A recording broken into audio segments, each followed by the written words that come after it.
Recording on कर। इसमें आपको 4 यूनिट रहेंगे, जिसमें हम्म। सबसे पहला यूनिट रहेगा जैन कल्चर को लेकर। जैन कल्चर के अंतर्गत जैन फेस्टिवल्स, जैन तीर्थ, और उसके साथ फंडामेंटल ऑफ जैन डाइट्स, यानी जैन डाइट, ये तीनों विषयों को लेकर हम देखेंगे। ठीक।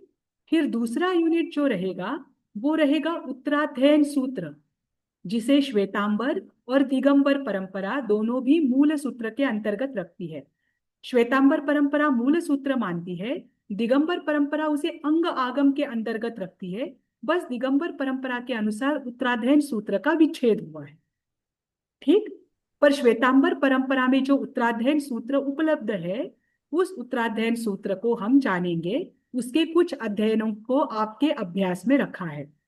जैसे पहला अध्ययन है विनय सूत्र, तीसरा अध्ययन है चतुरंगीय, 12वां अध्ययन है हरिकेशी बल, 13वां है चित्त संभूतीय, और 29वां है सम्यक्त्व पराक्रम।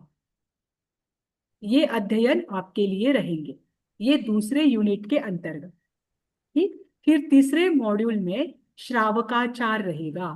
श्रावकों के आचार जैन दर्शन में श्वेतांबर और दिगंबर दोनों परंपराओं के अनुसार हम जानेंगे कि श्रावक के मुख्य गुण कौन से हैं। श्रावक के व्रतों की चर्चा करेंगे, और श्रावक में संलेखना आदि कैसा होता है, उनकी प्रतिमाएं कौन सी होती है, ये हम तीसरे मॉड्यूल में जानेंगे। ठीक। और जो चौथा मॉड्यूल रहेगा वो रहेगा श्रमणाचार, साधुओं का आचार, उसे श्रमणाचार कहते हैं। तो दिगंबर परंपरा के अनुसार साधु के जो 28 मूल गुण हैं उनकी चर्चा करेंगे, और श्वेतांबर परंपरा के अनुसार जो साधु जी के 27 मूल गुण हैं उनकी चर्चा करेंगे। दोनों ही परंपराओं में साधु जी की जो 12 प्रतिमाएं बताई है उसकी चर्चा की जाएगी, और साधु जी के जो 5 महाव्रत, अष्ट प्रवचन माता आदि है, उनकी चर्चा इस चौथे मॉड्यूल में होगी। इसके अलावा श्रावक और साधु जी, इन दोनों में संथारा संलेखना कैसे किया जाता है, कैसे कराया जाता है, प्राचीन आगम ग्रंथों में और प्राचीन जो ग्रंथ आदि है उनमें संलेखना को लेकर क्या विधि बताई है, वो सभी की चर्चा हम चौथे मॉड्यूल में ही करेंगे। ठीक। तो आज हम पहला मॉड्यूल शुरू करेंगे जैन कल्चर को लेकर। जैन कल्चर के अंतर्गत हमें 3 पॉइंट डिस्कस करने हैं। सबसे पहला पॉइंट कौन सा है? जैन फेस्टिवल्स। सेकंड है जैन तीर्थ, और तीसरा है जैन डाइट। ये तीनों पॉइंट हमारे पहले मॉड्यूल में रहेंगे। ठीक। अभी देखिए जैन फेस्टिवल, एक मिनट में पीपीटी शेयर करती हूँ।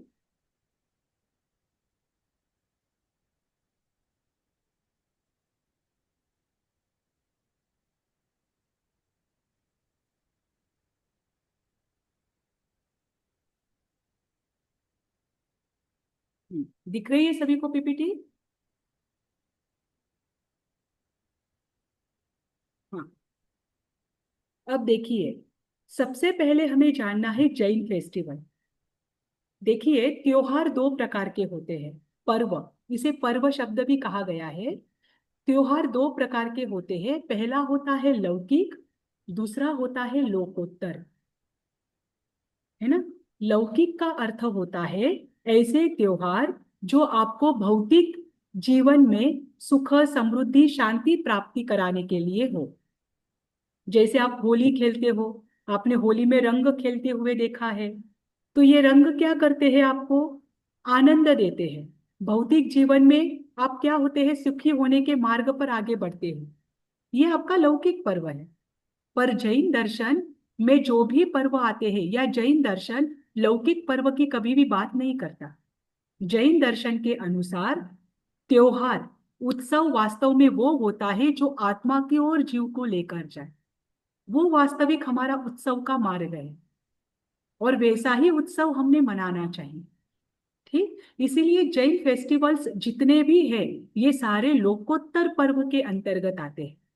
लोकोत्तर पर्व यानी भौतिक सुख को छोड़कर आध्यात्मिकता की ओर आगे बढ़ना, जो आध्यात्मिक पथ पर लेकर जाए, वे पर्व जो है वे सारे पर्व लोकोत्तर पर्व कहलाते हैं। ठीक। जैन फेस्टिवल में हम लगभग 10 पर्वों को देखेंगे, लेकिन उसके पहले 9 मुख्य बिंदुओं पर हम चर्चा करते हैं। उसमें सबसे पहला है सेल्फ प्यूरिफिकेशन, आत्मशुद्धि। आप कोई भी जैन त्योहार देख लो, प्रत्येक जैन त्योहार आपको आत्मशुद्धि की ओर ही इशारा करता है। भले ही आप श्वेतांबर परंपरा का नवपद ओली पर्व लीजिए, दिगंबर परंपरा में विशेष रूप से मनाया जाने वाला अष्टान्निका पर्व लीजिए, श्वेतांबर परंपरा का पर्युषण पर्व लीजिए, दिगंबर परंपरा का दशलक्षण पर्व लीजिए, श्रुत पंचमी, ज्ञान पंचमी, देखिए कोई भी पर्व आप निकालिए, चाहे दीपावली हो, रक्षाबंधन हो, अनंत चतुर्दशी है, मौन 11 से प्रत्येक पर्व आपको क्या करेगा? आत्मशुद्धि का ही मार्ग बताएगा, आत्मशुद्धि की ओर ही लेकर जाएगा। तो जैन फेस्टिवल्स की जब विशेषताओं की चर्चा की जाती है, तब उसमें सबसे पहला आता है सेल्फ प्यूरिफिकेशन। ठीक।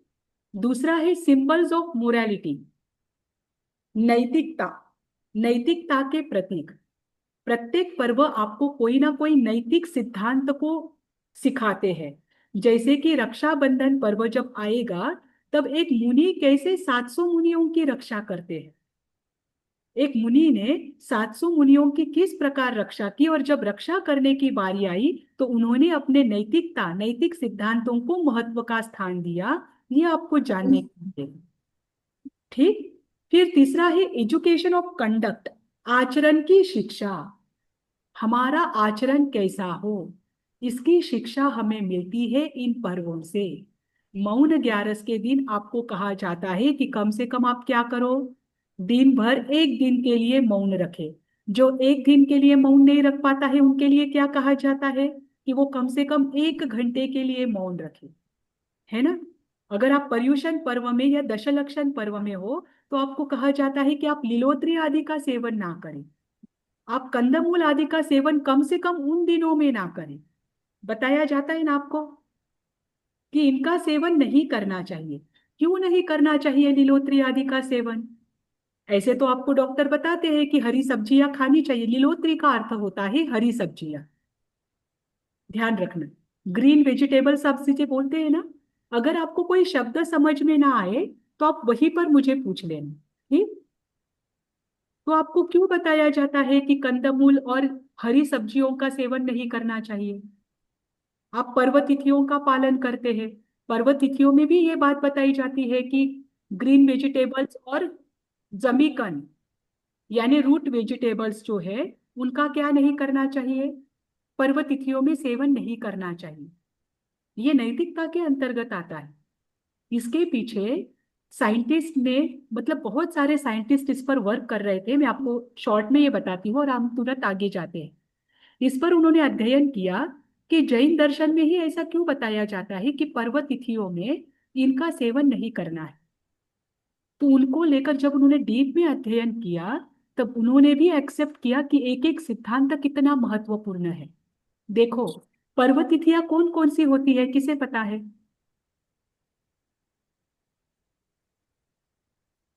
आठम अष्टमी। और आठम, चौदस, पंचम, ये जो बोलते हो। बराबर। देखो मैं लाइन से बताती हूँ। बीज, पंचमी, अष्टमी, ग्यारस, चौदस और पक्खी, है ना। ये पर्व यस मैम। तिथियां होती है। अभी जब साइंटिस्ट ने इस पर अध्ययन किया, तब उन्होंने जाना कि आपने कभी हाई टाइड्स और लो टाइड्स सुना होगा। सुना है आपने हाई टाइड्स, लो टाइड्स? उन्होंने क्या जाना कि समुद्र जो होता है, समुद्र में जो पानी की लहरें उठती है, उन्हें हाई टाइड्स और लो टाइड्स कहा जाता है, जलवृद्धि और जलहानि कहा जाता है। और ये हर जगह के पानी में ये क्या होती है, पानी में तरंगे उठती है। जहां जहां भी पानी है, वहां पर ये तरंगे उठती है। पर समुद्र में भी ये तरंगे मात्र 15-15 दिनों से नहीं उठती। समुद्र में ये तरंगे जो है, ये हर 3 दिन से तीसरे दिन क्या होती है, ये तरंगे उठती है। जैसे पक्षी के बाद तीसरा दिन आता है बीज का, है ना। बीज के बाद तीसरा दिन आता है पंचमी का, पंचमी के बाद तीसरा दिन आता है अष्टमी का, अष्टमी के बाद तीसरा दिन आता है ग्यारस, और ग्यारस के बाद तीसरा दिन आता है चौदस। ठीक, तो जहां जहां भी पानी रहेगा उस पानी में उछाल आएगा। अब हमारे शरीर में पानी कितना है? 70%। 70%। किसी का कहना है 65%, 65% से लेकर 70% तक वाटर है हमारे शरीर में, है ना? इतना पानी हमारे शरीर में है। अब ये उछाल हर जगह के पानी में आता है, तो हमारे शरीर के अंदर जो पानी है उस पानी में भी उछाल आता है। और उसमें अगर हम ऐसी चीजें खाते हैं जिसमें पानी की मात्रा अधिक है, या जिसे पचाने के लिए पानी अधिक लगता है, दोनों भी बातें हैं। जिसमें पानी की मात्रा अधिक हो वो ग्रीन वेजिटेबल्स, और जिसे पचाने के लिए पानी अधिक लगता हो वो है रूट वेजिटेबल्स। इनको अगर हम खाते हैं तो हमारे शरीर की पानी की मात्रा वापस बढ़ जाती है, जिससे हम उत्तेजित हो जाते हैं और हम अलग अलग प्रकार के कर्म और क्रियाएं करते हैं। जब मन उत्तेजित होता है तो हमारा कर्म की ओर मन बढ़ता है, तो हम उस समय अशुभ कर्मों का बंध ना करें। इस कारण से ऐसी चीजों को टालो जिसमें पानी की मात्रा अधिक हो, या जिसे पचाने के लिए पानी अधिक लगता है। रूट वेजिटेबल्स तो वैसे भी नहीं खाने चाहिए क्योंकि उनको सूर्य प्रकाश ही नहीं मिलता है ना? तो जिन चीजों को सूर्य प्रकाश नहीं मिलता है वो शरीर, हमारे शरीर के लिए तो वैसे भी हानिकारक होते। ठीक, तो ये सारे जो बातें हैं ये त्योहार आपको बताते हैं नैतिकता। मात्र हमने पहले से जाना है, पहले से सुना है, इसीलिए हम पालते आ रहे हैं, ऐसा नहीं है। इसके पीछे कोई ना कोई वैज्ञानिक दृष्टांत या वैज्ञानिक सिद्धांत भी छिपा हुआ होता है। हमारी बुद्धि उतनी उत्कृष्ट नहीं है, पर तीर्थंकर तो सर्वज्ञ थे, वे केवली थे। उन्होंने जो जो बात बताई है उनका पालन हम इन पर्वों में करते हैं। ठीक, तो ये है सिंबल्स ऑफ मोरालिटी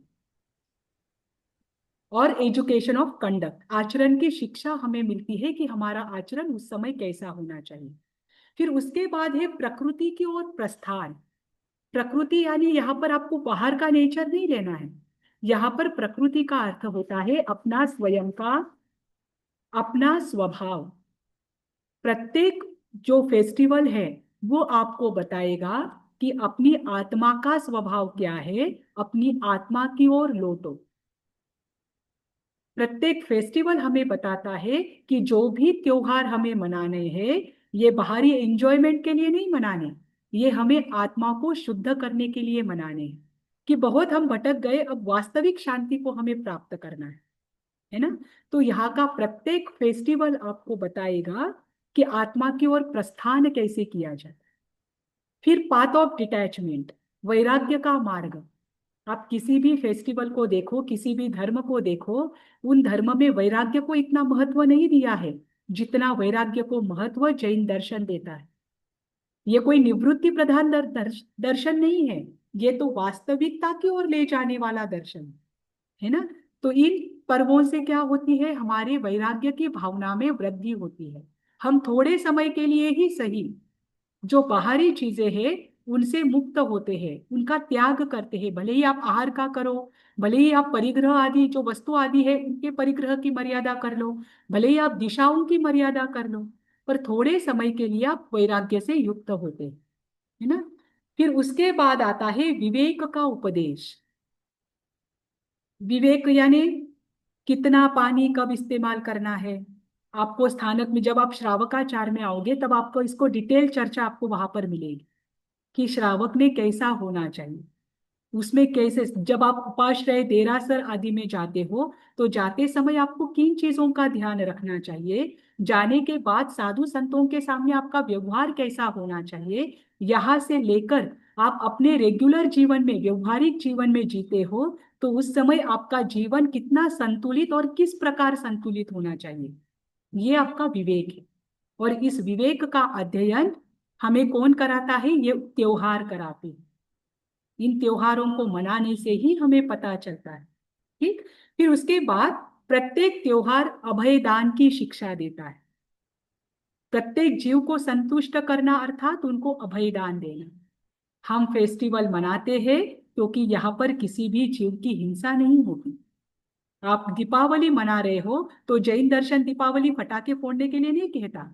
जैन दर्शन कहता है कि दीपावली के दिन आप औषध करें, आप उत्तराध्ययन आदि की वाचना स्वाध्याय करें। उस दिन आप ज्यादा से ज्यादा तपश्चर्या करें, ज्यादा से ज्यादा समय आप मंदिर में देराश्रय में बिताएं, देरासर में बिताए, ताकि उस दिन आप जाने कि भगवान महावीर ने निर्वाण कैसे प्राप्त किया।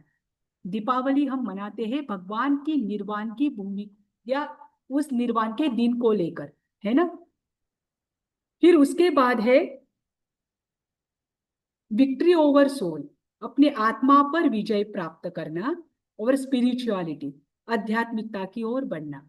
ये जैन त्योहारों की विशेषताएं हैं। कौन कौन सी विशेषताएं हैं? आत्मशुद्धि, नैतिकता के प्रतीक, आचरण की शिक्षा, प्रकृति की ओर प्रस्थान यानी स्वभाव में आना, वैराग्य का मार्ग, विवेक का उपदेश, समस्त प्राणियों को सुख देना यानी अध्यात्म अभय दान देना, आत्मा पर विजय प्राप्त करना, और आध्यात्मिकता का प्रतीक। जो फेस्टिवल्स हम देखने जा रहे हैं वो सारे फेस्टिवल्स आपको ये शिक्षाएं देता है कि सबसे महत्वपूर्ण और सबसे पहला फेस्टिवल है पर्युषण पर्व। अगर श्वेतांबर परंपरा की अपेक्षा से देखो तो, और दिगंबर परंपरा की अपेक्षा से देखो तो दशलक्षण पर्व। ठीक, पर्युषण पर्व 8 दिवस का होता है और दशलक्षण पर्व 10 दिवस का होता है, जो 10 धर्मों का प्रतीक है ना। उत्तम क्षमा से लेकर आप आगे आगे बढ़ते हो ना। आपने मनाया है दशलक्षण पर्व, पर्युषण पर्व? प्रत्येक हाँ व्यक्ति मनाते हैं ना। हाँ हाँ हाँ जी। हाँ, अभी देखो, पहले मैं आपको बताती हूँ कि इन दोनों भी पर्वों में प्रमुख तिथि कौन सी है। प्रमुख तिथि है भाद्रपद शुक्ला पंचमी। पंचमी। भाद्रपद शुक्ला पंचमी को दशलक्षण पर्व की शुरुआत होती है और पर्युषण पर्व का अंत होता है। अच्छा। अब मैं इसके पीछे आपको एक कारण बताती हूँ। दोनों भी संवत्सरिक पर्व है। संवत्सर का अर्थ क्या होता है? वर्ष। ध्यान रखना देना। 5 प्रकार के प्रतिक्रमण आपने सुने हैं। देवसी सुना है, रायसी, हाँ, पाक्षिक, चौमासी ठीक। और संवत्सरिक। देवसी का अर्थ होता है दिन के अंत में, जो दिन भर में भी हमने पाप आदि किए हैं, दिन के अंत में उसकी आलोचना करना, वो देवसी है। कुछ पाप हम रात्रि में भी करते हैं, तो रात्रि में भी जिन पापों को हमने किया है, रात्र पूर्ण होते ही उन पापों की आलोचना करना, वो रायसी है। एक मिनट। हाँ, वो क्या है? रायसी है। तो देवसी प्रतिक्रमण कब होता है, रायसी प्रतिक्रमण कब होता है, इसका अंदाजा आप बांधना। जब दिन का अंत होता है तब देवसी प्रतिक्रमण होता है, जब रात्रि का अंत होता है तब रायसी प्रतिक्रमण होता है ना। तो देवसी प्रतिक्रमण सूर्यास्त के समय और रायसी प्रतिक्रमण सूर्योदय के पूर्व होता है। ठीक। फिर पाक्षिक यानी 15 दिन में अगर हमने कोई पाप किया हो, तो वो 15 दिन बाद जो हर अमावस पूर्णिमा को जो प्रतिक्रमण किया जाता है, उसे पक्षी प्रतिक्रमण कहते हैं या पाक्षिक प्रतिक्रमण कहते हैं। पक्ष का अर्थ होता है 15 दिवस का काल। उसके बाद आता है चौमासी। चातुर्मास में 4 महीने में हमने जो पाप आदि किए हैं, उनका हमें क्या करना है? आलोचना करना है। तो आप मुझे बताइए, वर्ष में 12 महीने हैं, तो चौमासी प्रतिक्रमण कितनी बार होना चाहिए? 3 बार। बार। है ना। इसीलिए वर्ष में चातुर्मासिक प्रतिक्रमण 3 बार होता है। एक होता है होली के दिन, एक होता है चातुर्मास बैठने के दिन और एक होता है चातुर्मास उठने के दिन, है ना। और संवत्सरिक यानी पूर्ण वर्ष भर में हमने जो पाप किए हैं उनकी आलोचना करना एक साथ, वो है संवत्सरिक प्रतिक्रमण। अब उस दिन दिगंबर और श्वेतांबर दोनों भी परंपरा के लोग क्या करते हैं, वर्ष भर में जो भी पाप किए हैं उसके लिए क्षमापना करते हैं, मिच्छामि दुक्कडम देते हैं। अब मुझे एक बात बताइए, भाद्रपद शुक्ला पंचमी को कौन सा वर्ष पूर्ण होता है? आपने कभी सुना है आज तक कि वर्ष पूर्ण हुआ भाद्रपद महीने में? विक्रम संवत बोलते हो? नहीं, विक्रम संवत भी चैत्र से शुरू होता है ना।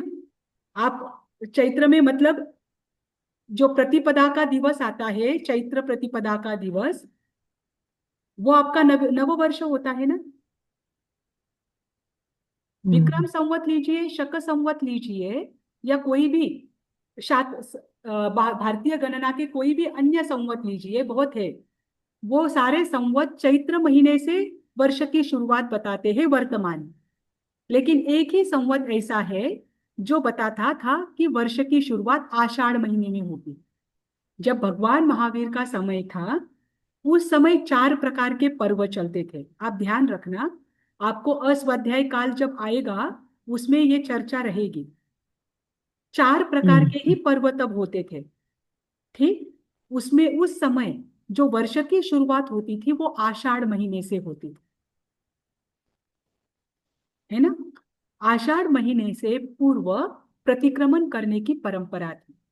अब आप ध्यान रखिए, जिस दिन आपका चातुर्मास बैठता है ना, वो होता है आषाढ़ महीने की शुरुआत। पहले ऐसा माना जाता था, आपने कदाचित अकबर और बीरबल की एक कथा भी सुनी होगी, कि पूर्ण वर्ष में कौन से 4 महीने बहुत इंपॉर्टेंट होते हैं। तो उसे लेकर बीरबल ने कहा था कि जो वर्षा के 4 महीने हैं वो अत्यधिक महत्वपूर्ण है, क्योंकि अगर वर्षा अच्छी होती है तो फसल अच्छी होती है, और फसल अच्छी होती है तो वर्ष पूरा बहुत अच्छा जाता है ना। तो पहले के जो लोग थे ये मॉनसून से वर्ष की शुरुआत मानते थे, ठीक। और बारिश की, वर्षा की शुरुआत होती है आषाढ़ महीने से। तो भगवान महावीर के समय में जो वर्ष की शुरुआत मानी जाती थी वो आषाढ़ महीने से मानी जाती, और उस दिन के पूर्व प्रतिक्रमण या पाप की आलोचना करना पिछले वर्ष की, वो अत्यधिक महत्वपूर्ण था। तो उस समय में जो संवत्सरिक प्रतिक्रमण होता था वो आषाढ़ पूर्णिमा को होता था, है ना। पर उसके बाद ये हुआ कि साधु संतों के लिए समाचारी डिसाइड हुई, यानी साधु संतों का चातुर्मास के पूर्व अपने क्षेत्र में जाना अनिवार्य है। चातुर्मास के लिए जब आप एक क्षेत्र में जाते हो तब 4 महीने तक वहां से विहार नहीं कर सकते। तो साधु संतों के लिए चातुर्मास आदि की एक समाचारी डिसाइड हुई। अब समाचारी डिसाइड होने के कारण साधु संतों को उस दिन के पहले दिन, आषाढ़ी पूर्णिमा के पहले दिन, किसी एक नियत स्थान पर रुकना बहुत मुश्किल होने लग गया, क्योंकि उनको चातुर्मास के क्षेत्र में पहुंचना बहुत जरूरी हो गया, है ना। तो साधुओं ने आचार्यों से कहा, जो कि बाद में भद्रबाहु आदि आचार्य हुए, जो कि श्रुत केवली थे, उनसे कहा कि एकदम चातुर्मास जो वर्ष खत्म हो जाता है और चातुर्मास प्रारंभ का पहला दिन होता है, उस दिन संवत्सरिक प्रतिक्रमण करना हमारे लिए बहुत मुश्किल होता है, क्योंकि हम बहुत सारे विचरण के क्षेत्र में होते हैं, हम विचरण कर रहे होते हैं, और ये इतना बड़ा प्रतिक्रमण है वो हम टाल नहीं सकते। तो आचार्य भद्रबाहु, जिन्होंने छेद सूत्रों की रचना की, उन्होंने छेद सूत्रों में एक अपवाद मार्ग बताया कि अगर साधु जी उस दिन, जिस दिन वर्ष पूर्ण होता है, उस दिन अगर प्रतिक्रमण नहीं कर पाते हैं तो उसके बाद 50वें दिन तक वो कभी भी प्रतिक्रमण कर सकते हैं। ध्यान रखना, बात क्या थी कि उस दिन के बाद 50वें दिन के अंदर अंदर वो प्रतिक्रमण अवश्य करें, ठीक। अब हुआ ये कि ये अपवाद मार्ग आचार्यों ने अपना लिया।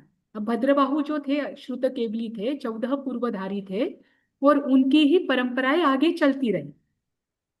अब बाद में वापस दिक्कत क्या आई कि 50वें दिन के अंतर्गत आप कभी भी कर सकते हैं।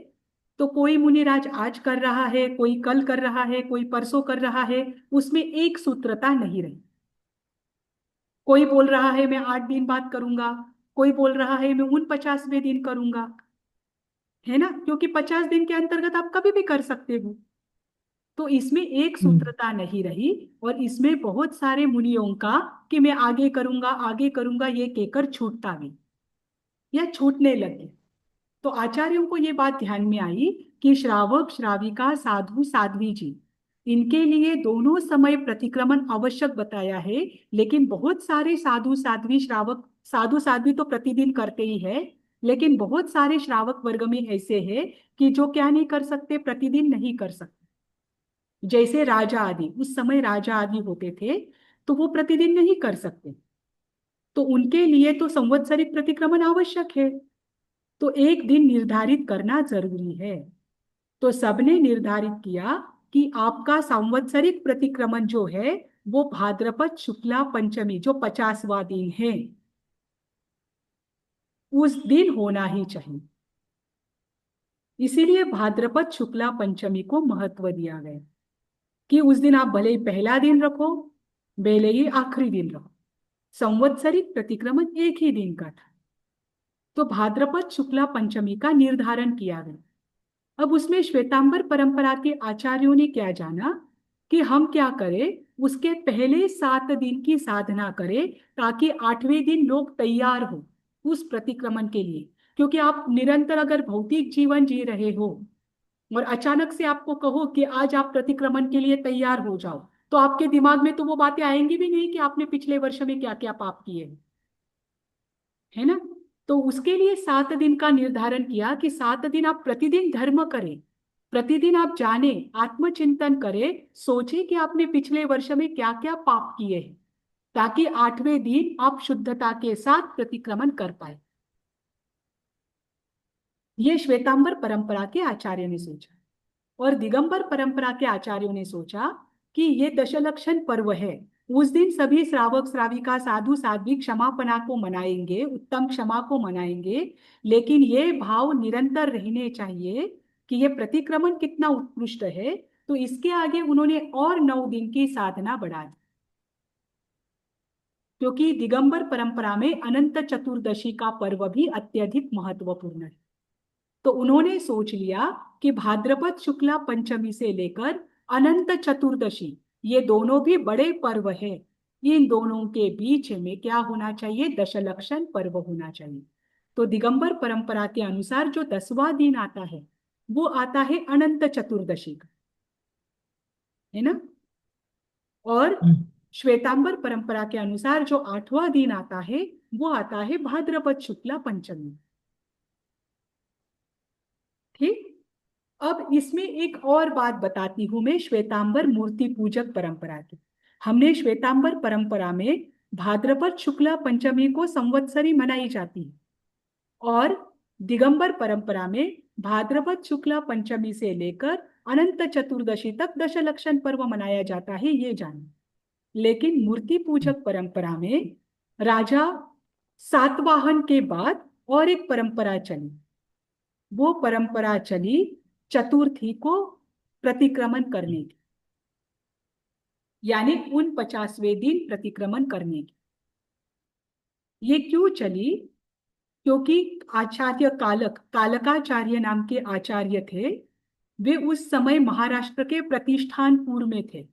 महाराष्ट्र का प्रतिष्ठानपुर यानी आज का पैठण, वहां पर वे विराजित थे। और वहां पर जो राज्य था, उस समय राजा की परंपरा थी, वहां पर जो राज्य था वो था सातवाहनों का। तो आचार्य ने राजा से निवेदन किया कि अब भाद्रपद शुक्ला पंचमी आ रही है, उस दिन संपूर्ण राज्य को यानी संपूर्ण नगर को संवत्सरिक प्रतिक्रमण करना चाहिए। अब उसी दिन उनका महोत्सव आ रहा था। जैसे मैंने कहा ना कि प्राचीन काल में भगवान महावीर के समय 4 ही महत्वपूर्ण उत्सव थे। उन 4 में एक उत्सव था इंद्रवज्र उत्सव। वो उत्सव उस समय मनाया जा रहा था तो राजा ने कहा कि पंचमी को तो मैं उत्सव मनाने के लिए जा रहा हूँ, और ये बहुत पहले से निर्धारित है कि ये उत्सव बड़े पैमाने पर मनाया जाता है। उस दिन मैं प्रतिक्रमण नहीं कर पाऊंगा, पर मैं प्रतिक्रमण करना चाहता हूँ क्योंकि वो सातवाहन जैन धर्म का अनुयायी था।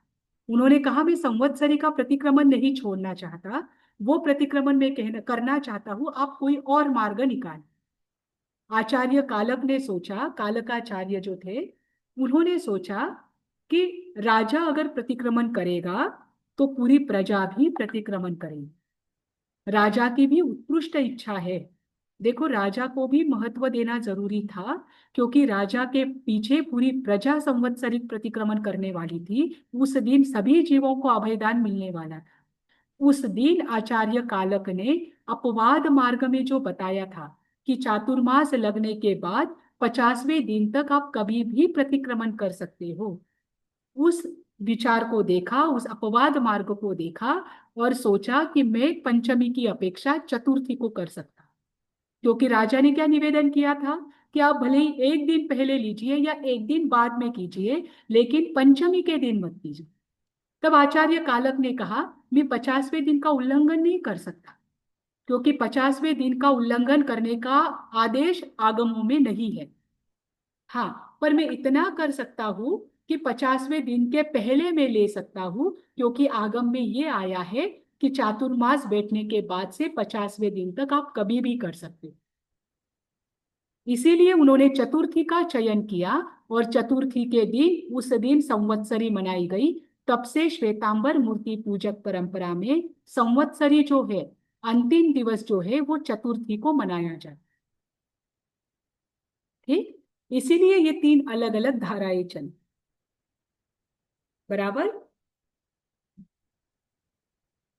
अब ये पर्युषण पर्व और दशलक्षण पर्व जो है, ये हमें आध्यात्मिकता का संदेश देता है, और आध्यात्मिकता के संदेश के साथ साथ आत्मा की ओर लेकर जाने वाला ये सबसे बड़ा पर्व है।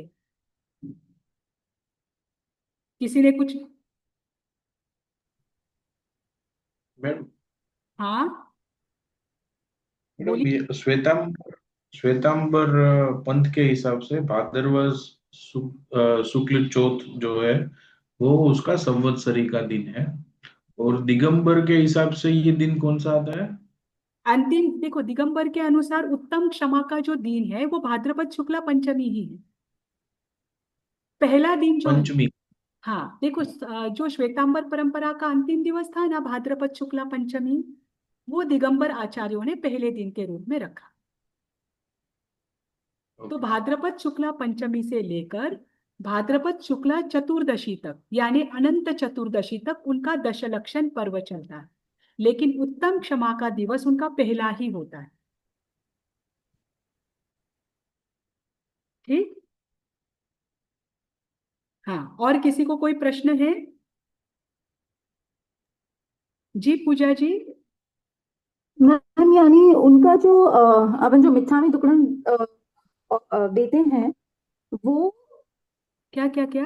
उत्तम क्षमा, हमारी जो संवत्सरी के टाइम पे हम मिच्छामी दुक्कड़म का जो एक्टिविटी रहता है वो चीज दशलक्षण में फर्स्ट डे ही होता है, यानी भाद्रवा शुक्ल पंचमी के दिन ही इनका उत्तम क्षमा का दिन हो जाता है।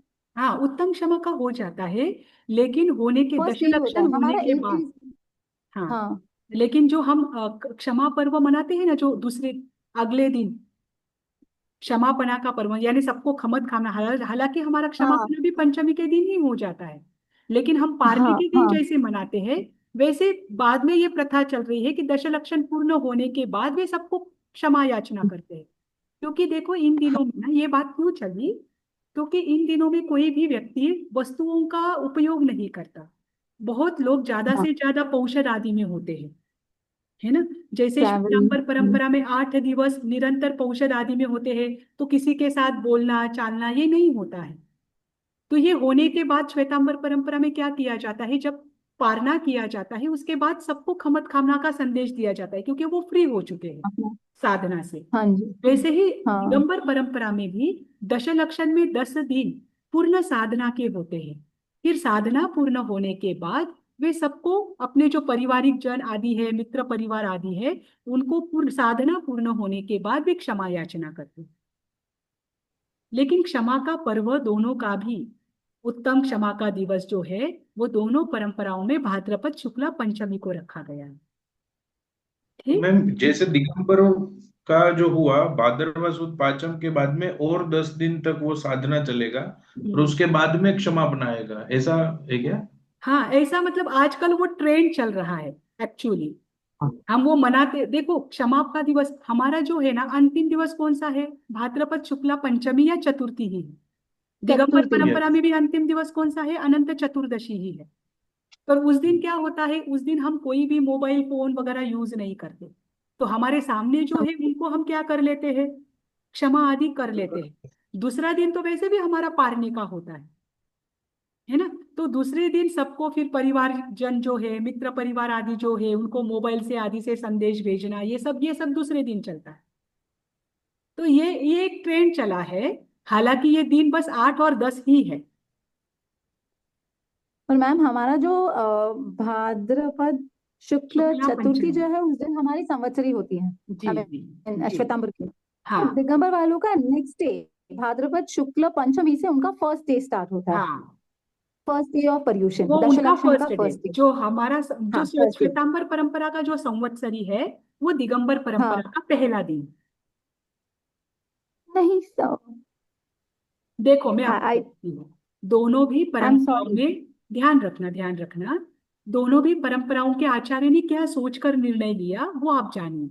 महत्वपूर्ण दिवस दोनों भी परंपराओं में भाद्रपद शुक्ला पंचमी ही है, आप ध्यान रखिए। बस श्वेतांबर आचार्यों ने क्या सोचा कि भाद्रपद शुक्ला पंचमी के दिन अचानक से कोई भी साधना के लिए तत्पर नहीं होगा, तो हमें क्या करना है, पहले 7 दिन का माहौल बनाना है ना। इसीलिए 7 दिन बाद में